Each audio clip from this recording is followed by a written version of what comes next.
저도 이제 제가 알기로는 아저씨라는 영화 보면 원빈이 하는 게 그 무술이라고 제가 알고 있어요. 저는 그 영화 굉장히 많이 봤습니다.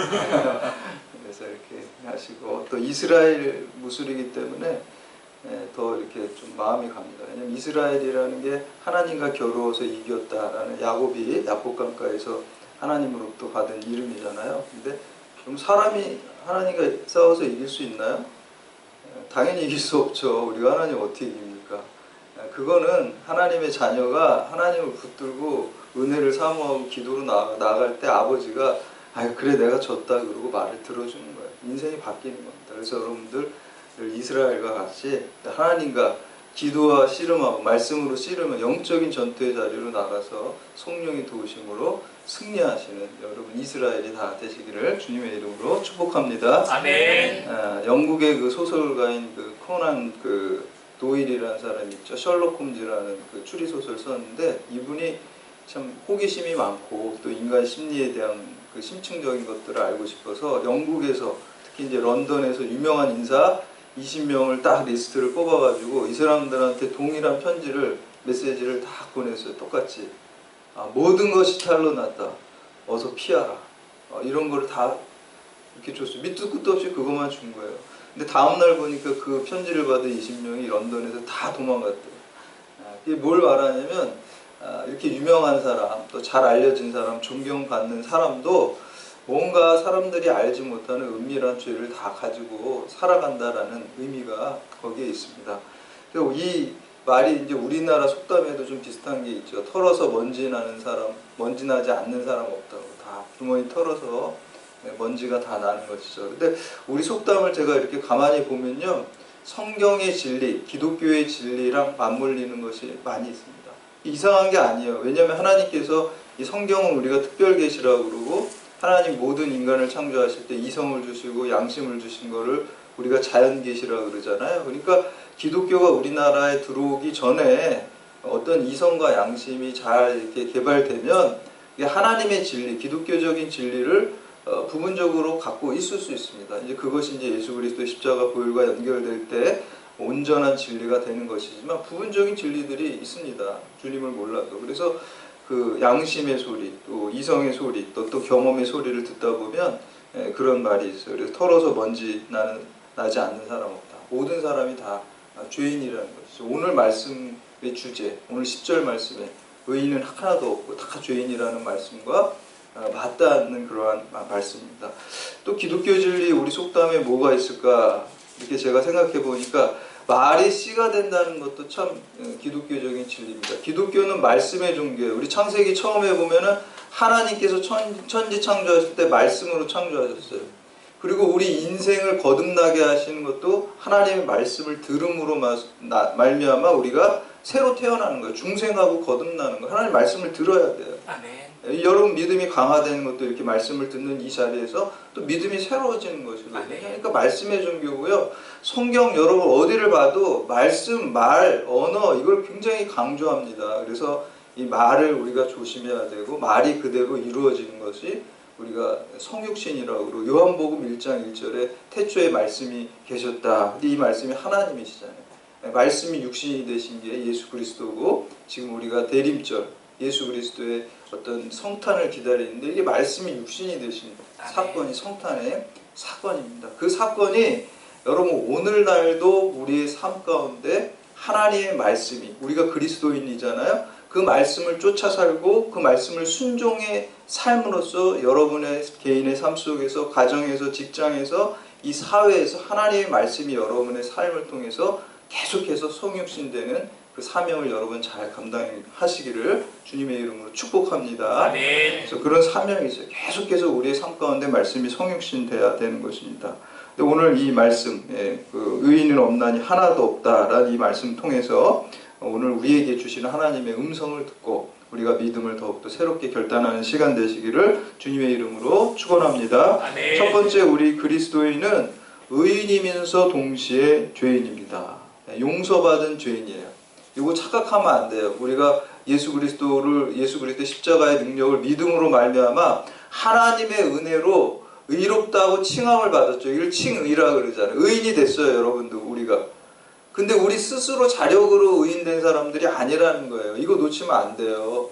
괜히 우리가 의롭게 됐다고 해서 믿지 않는 사람들을 뭔가 정죄하는 마음이 있다거나 좀 믿음이 연약한 지체들이 있죠. 교회 안에도. 그 사람을 좀 무시하거나 좀 뭐 저 집사님 왜 저래? 이렇게 이런 마음 먹으면 안 된다는 거예요. 우리도 다 죄인이었지만 하나님의 은혜로 이러한 믿음을 갖게 되고 구원받게 된 것을 감사하고, 그렇지 못한 지체들을 우리가 위에서 기도해주고 사랑해주고 또 권면하고 이끄는 사명이 있는 것이지, 우리가 그 사람들을 무시하거나 그 사람들을 정죄하는 마음을 갖는다 그러면 그거보다 하나님 앞에 큰 죄가 없습니다. 그래서 늘 내가 의인이지만 하나님 은혜로 의인이 됐으니까, 그렇지만 나는 원래 죄인이다, 용서받은 죄인이다, 이 의식을 가질 때 우리가 늘 겸손할 수 있고 늘 감사할 수 있다라는 것입니다. 우리 1절 말씀 함께 봉독합니다. 1절 시작. 그런즉 유대인의 나음이 무엇이며 할례의 유익이 무엇이냐. 아멘. 여기서 유대인을 우리 그리스도인으로 이렇게 비추어서 생각해 보면 될 것 같아요. 유대인들이 착각 속에 있었다는 거예요. 자기네들이 선민이라는 의식을 가지고 이방인들을 멸시하고 무시하고 또 정죄하고 이런 의식들에 빠져 있었는데, 오늘날 우리 그리스도인들이 예수 그리스도의 은혜로 말미암아 의롭게 된 선택받은 민족이 됐는데, 여기서 착각하면 안 되는 거예요. 사명이 있는 것이지 우리가 정죄하는 마음이 가지면 안 된다는 것입니다. 2절 말씀 함께 봉독합니다. 2절 시작. 범사에 많으니 우선은 그들이 하나님의 말씀을 맡았음이니라. 아멘. 우리가 그리스도인의 특권을 가졌다라는 건 뭡니까? 하나님의 말씀을 맡았다는 특권이 있어요. 여러분, 하나님의 말씀을 맡았다는 특권이 뭡니까? 우리가 말씀에 우리 삶 가운데 녹아 들어가요. 말씀에 순종해야 되고 진리의 말씀, 생명의 말씀을 우리가 매일매일 먹어야 돼요. 그래서 여러분들 말씀을 읽고 말씀을 듣고 말씀을 암송하고 말씀을 또 묵상해서 우리가 말씀을 쫓아가는 사람, 순종하는 삶을 살아야 돼요. 이게 성화의 삶이에요. 그러니까 칭의 받은 것으로 끝나면 안 됩니다. 네. 그렇게 칭의 받은 거 한번 우리가 구원받았으니까 영원한 구원이라 생각하는 건 구원파 같은 이단이 될 수 있고요. 또 잘못하면 이 성도의 견인이라는 그 장로교회 교리가 잘못 오용될 수도 있어요. 그거는 우리의 소망이고 확신을 가지고 사는 것이지, 한번 됐으면 그냥 끝이다 이렇게 되면 안 된다는 거예요. 우리가 예수 그리스도의 은혜로 구원받았는데 말씀을 쫓아가는 삶을 부단히 노력하는 성화의 삶을 끝까지 믿음의 경주를 해야 된다라는 것이죠. 말씀을 맡았다는 거는요, 우리가 말씀의 사람이 먼저 돼야 되고요. 또 말씀의 사람이 되면 그 베드로가 미문에 앉아있던 안진병이한테 뭐라 그래요? 내게 은과 금은 없지만 내게 있는 것을 내게 주노라 그랬죠. 베드로 안에 있던 게 뭡니까? 예수 그리스도잖아요. 여러분, 우리 말씀이 우리 안에 있으면 그 말씀을 줄 수 있는 거예요. 우리가 가진 걸 줄지 나한테 없는 걸 줄 수가 없어요. 그래서 먼저 우리 그리스도인들이 부름 받은 이유는 내가 먼저 이 말씀으로 채워져야 돼요. 항상 축복의 통로가 되고 말씀의 통로가 돼요. 내 잔이 넘쳐야 돼요. 여러분의 잔이 말씀의 잔, 하나님의 사랑이 넘쳐나고 하나님의 축복이 넘쳐나시기를 축원합니다. 아멘. 그래서 이게 넘쳐서 흘러보내는 이 통로의 개념이 바로 우리의 사명입니다. 그래서 말씀을 맡았다라는 것은 여러분, 우리 안에 말씀이 충만하고 그 말씀을 믿지 않는 사람, 모르는 자들에게 전하는 사명입니다. 그런 특권이 우리에게 있는 거예요. 그러니까 우리가 말씀을 우리가 맡았다고 해서 다른 사람을 무시하는 게 아니라 전해야 되는 것이죠. 그런 사명을 우리가 잘 감당해야 되는 거죠. 만약에 이 감당을 잘 감당하지 못하면 2차 세계대전 때 그 독일의 나치에서 핍박을 받았던 그 목사님 중에 독일의 고백교회 본회포 목사님이라는 분이 있어요. 이분은 30대 젊은 나이에 그 나치에 항거하다가 형장으로 끌려서 참수형을 당했죠. 그래서 그 유명한 말이 있죠. 그 운전자가 미친 사람이면 그 당장 끌어내려야 된다, 이런 유명한 말 해가지고 이 기독교 고백교회 뭐 총 들고 막 싸웠어요. 목사님, 나치에 항거해서. 그런 목사님인데 이 목사님이 이런 얘기를 해요. 성화의 삶을 살지 않으면 예수 그리스도의 피값으로 우리에게 주신 값비싼 구원, 값비싼 은혜를 값싼 은혜로 전락시키는 것이다, 이런 얘기를 해요. 돼지에게 마치 진주를 주면 어떻게 합니까? 발로 짓밟는 것처럼 값비싼 은혜를 우리가 받았는데 성화의 삶을 살지 않으면 그 진주를 발로 밟는 돼지와 같이 된다는 거예요. 그래서 주님의 귀한 은혜를 우리가 더 값진 은혜로 만들기 위해서는 성화의 삶을 끊임없이 살아가야 된다라는 것입니다. 그러기 위해서는 우리가 의인이지만 동시에 용서받은 죄인이라는 의식을 놓치지 말아야 됩니다. 그래서 마르틴 루터 종교개혁자는 그리스도인은 죄인이면서 동시에 의인이고 의인이면서 동시에 죄인이다 라는 이런 말을 했습니다. 두 번째는 모든 인간은 날 때부터 죄인입니다. 이렇게 또 얘기하면은 우리 뭐 아담이 잘못한 거를 왜 내가 다 뒤집어 써야 되나 이렇게 좀 억울한 마음을 가지실 수도 있는데 전혀 억울하시지 않으셔도 됩니다. 원죄와 상관없이 여지껏 여러분 사시면서 스스로 지은 죄만 해도 다 지옥 갈 죄는 충분히 다 하셨기 때문에 전혀 억울할 필요가 없어요. 그래서 우리 죄가 두 가지가 있어요. 원죄가 있고 자범죄가 있어요. 원죄라는 것은 존재론적인 죄예요. 우리가 태어나면서부터 아담으로 인해서 인간의 본성에 가지고 있는 죄악된 본성이 원죄고요. 그리고 자범죄는 여러분 개개인이 지금까지 살아가면서 마음으로나 또 행동으로나 또 여러 가지를 통해서 이렇게 죄를 짓는 게 그것이 이제 자범죄라고 해요. 근데 예수 그리스도를 믿으면 원죄와 자범죄가 다 해결되고 용서받는다는 것입니다. 여러분 이거보다 복음이 어디 있습니까? 모든 죄를 다 해결해 줍니다. 우리가 예수님 십자가 보혈 앞에 나가서 우리의 죄를 진정으로 회개하면 우리의 원죄와 자범죄와 과거의 죄와 현재의 죄, 미래의 죄를 다 해결해 주신다라는 것입니다. 그래서 모든 인간은 날 때부터 죄인이라는 것, 그리고 우리가 용서받을 수 있다는 것, 예수 그리스도의 십자가 은혜로 용서받을 수 있다는 것, 이것이 복음이고 이거보다 기쁜 소식이 어디 있습니까? 우리 10절에서 12절까지 말씀 함께 봉독합니다. 10절에서 12절 시작. 기록된 바 의인은 없나니 하나도 없으며 깨닫는 자도 없고 하나님을 찾는 자도 없고 다 치우쳐 함께 무익하게 되고 선을 행하는 자도 없나니 하나도 없더라. 아멘. 다 인간은 날 때부터 죄인이고 의인이 하나도 없다라고 그랬어요. 우리 속에 사실 죄밖에 없어요. 우리 복음 학교의 그 김영희 선교사님 말씀은 우리 인간의 본성을 죄의 장아찌, 그 마음에 딱 와닿는 말이더라고요. 찌들어가지고 그저 어떻게 해볼 수가 없는 구제불능해. 우리가 죄에 찌들어간. 여러분 내 안을 다 들여다보아도 죄밖에 없다. 여러분 로마서라는 책 우리가 함께 읽은 말씀에 보면은 가장 먼저 시작하는 게 인간은 안 된다 해서 인간을 부정하는 데서 시작해요.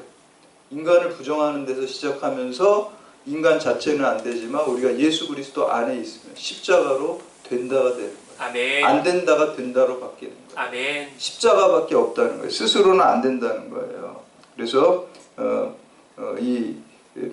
예전에 그 종교 이 카톨릭에서 존경받던 분이 김수환 추기경이고 불교에서 존경받던 분 중에 한 분이 성철 스님인데 이분들이 전부 다 얘기하는 분이 돌아가실 때 얘기하는 김수환 추기경님도 돌아가실 때 보니까 내 속에 죄밖에 없다고요. 성철 스님도 돌아가실 때 죄밖에 없다고 죄가 막 수미산처럼 많이 쌓여 있다고 내 안에 그 얘기를 다 하고 다 죄인이라는 걸 그분들도 다 깨달았다는 것이죠. 아프리카의 성자 슈바이처는요, 다른 전기들에 보면 여러분들이 슈바이처 굉장히 의사고 또 아프리카에서 목사로서 또 성경학자로서 이렇게 존경받는 분이 저도 어렸을 때 이거 슈바이처 같은 사람 되고 싶다, 의료 목사가 되고 싶다 이런 꿈도 꿨었거든요. 초등학교 다닐 때 이렇게 보면서 이렇게 존경받는데 어떤 전기에 보면 이런 말이 있어요. 이 슈바이처가 원주민과 끊임없이 불화와 갈등을 겪었고 자기가 치료하는 환자들에게 냉정하게 하고 그들을 무시한 사람이었다라는 기록. 죄성이 인간에게 다 있다는 거예요. 부족함이 있다는 거예요. 아무리 존경받는 월트 디즈니도 마찬가지. 월트 디즈니 얼마나 그 디즈니랜드 만들고 동화 만들고 얼마나 그 훌륭한 사람이라고 생각합니까? 근데 이 어떤 또 글에 보니까 전기에 보니까 평생 FBI 비밀 요원으로 지냈고 유대인에 대한 편견을 가지고 반유대주의 운동을 벌였고 알코올 중독자였다라고 이렇게 얘기하고 있습니다. 그래서 우리가 스스로 크다라는 것처럼 어리석은 게 없어요. 저는 여기 이렇게 법당에 보면 이렇게 여기 보면은 큰 법당 이렇게 큰 자가 되게 마음에 걸리더라고요. 그냥 법당이라 그러죠. 큰 자를 스님도 그냥 스님 그러면 되는데 큰 스님 그래서 스스로 크다 그래. 여러분 바울이 그 원래 이름이 사울이었잖아요. 사울이 큰 사람이라는 거예요. 예수님 만나고 나니까 이름 바꿨어요. 뭐로 바꿨어요? 바울이 뭡니까? 작은 자라는 거예요. 작은 자. 주님 앞에 쓰면 내가 아무리 바울이 자기가 뭐 많이 가말리엘문에서 배우고 로마 시민권자고 뭐 대단한 사람이고 유태인 중에 유태인 율법 다 지키고 그래도 주님 만나게 되면 야 내가 작은 자구나. 내가 정말 먼지만도 못한 자구나. 이게 진리의 시작입니다. 그래서 여러분 내가 죄인이라는 걸 깨닫는 데서 우리의 진리가 시작됩니다. 마지막으로 세 번째, 인간은 자력으로 구원받을 수 없고 오직 십자가 능력으로만 구원받을 수 있습니다. 여러분 사실 우리가 성숙해진다는 거는 스스로 무엇을 하는 게 성숙해지는 거잖아요. 의존적인 거는 성숙한 게 아니잖아요. 그래서 저는 한때 이 기독교는 타력구원이에요. 불교는 자력구원이에요. 스스로 구원받는, 스스로 돛 닦아가지고 깨달은 자, 부처가 되는 거거든요. 해탈하는 거거든요. 그래서 제가 20살 때는 불교가 더 성숙해 보이더라고요. 스스로 이렇게 해야지 무슨 뭐 의존하고. 근데 이제 좀 더 나이 들어보니까 그게 아니죠. 내 스스로 도저히 안 되겠더라고. 난 죄밖에 없고 내 스스로 내가 아무리 수행해도 구원받을 수 없다는 게 이게 인생의 진리라는 걸 깨닫게 되었습니다. 예수 그리스도의 십자가의 은혜 아니면 내가 구원받을 수도 없을 뿐만 아니라 한순간도 살 수가 없습니다. 여러분들 건강검진 같은 거 보면 기도 많이 하시죠. 저도 가면은 늘 기도 많이 해요. 피검사하고 뭐 내시경 뭐 나오면 어떡하지. 기도가 막 해. 인간이 아무것도 아니에요. 뭐 하나 암 걸리고 뭐 하나 걸리면 그냥 끝나는 겁니다. 인간 인생이 아무것도 아니에요. 주님 손에 달려있고요. 우리가 은혜로 살고 우리가 주어진 생명의 시간 동안 우리에게 맡기신 그 말씀의 사명을 전하는 자들로 살아야 될 줄로 믿습니다. 그래서 그 고백을 올려드리고 순간순간 살아가면서 내가 죄인인데 주님 은혜로 구원받았다. 그 의식이 강한 사람이 바울과 같은 일을 할 수가 있는 거예요. 그래서 죄가 많은 곳에 은혜가 많다 그랬죠. 그 은혜 많이 받기 위해서 죄 지으라는 게 아니에요. 내가 죄인이라는 사실을 한순간도 놓치지 않는 사람이 되라는 거예요. 내가 죄인인데 예수 그리스도의 은혜로 구원받고 의인이라고 칭함받았으니까 얼마나 감사해요. 어떻게 하나님의 말씀을 전하지 않고 살겠습니까? 하나님의 말씀을 맡은 것을 내 말씀에 순종하고 쫓아 살고 전달하는 사명을 사도 바울이 잘 감당한 것 같이 내가 정말 예수 그리스도의 십자가 은혜로만 구원받고 내가 죄인이라는 사실을 꼭 붙들고 사명 잘 감당하는 여러분들 되시기를 주님의 이름으로 축원합니다.